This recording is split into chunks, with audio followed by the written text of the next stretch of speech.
आर्थिक फसवणूक करणाऱ्या वित्त कंपन्यांच्या जप्त केलेल्या मालमत्तांबाबत न्यायालयांना 6 महिन्यात निर्णय घेता यावा यासाठी नवीन कायदा तयार केला जात असल्याची माहिती मुख्यमंत्री देवेंद्र फडणवीस यांनी दिली। विधानसभेत एका प्रश्नाच्या उत्तरात त्यांनी याबाबत सांगितलं। अशा जप्त मालमत्तांबाबत 6 ते 7 वर्ष निकाल लागत नाही, त्यामुळे गुंतवणूकदारांचे अडकलेले पैसे पुन्हा मिळण्यात वेळ जातो। अशा सर्वसामान्य गुंतवणूकदारांना दिलासा देण्यासाठी नवा कायदा केला जात असल्याचं त्यांनी सांगितलं। लोकांना पैसे परत कधी मिळतील ज्यावेळेस त्या प्रॉपर्टीज ॲब्सोल्यूट होऊन त्याची परवानगी विक्रीची आपल्याला मिळेल।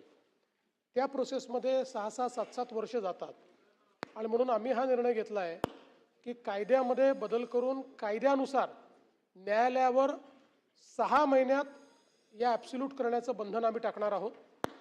आणि त्याचसोबत जसं BNSमध्ये आता फौजदारी कायद्याच्या अंतर्गत जेव्हा एखादी केस चालते, आता नियम असा झाला आहे की डिफेन्सच्या लॉयरला 2 पेक्षा जास्त ॲडजमेंट घेता येत नाही।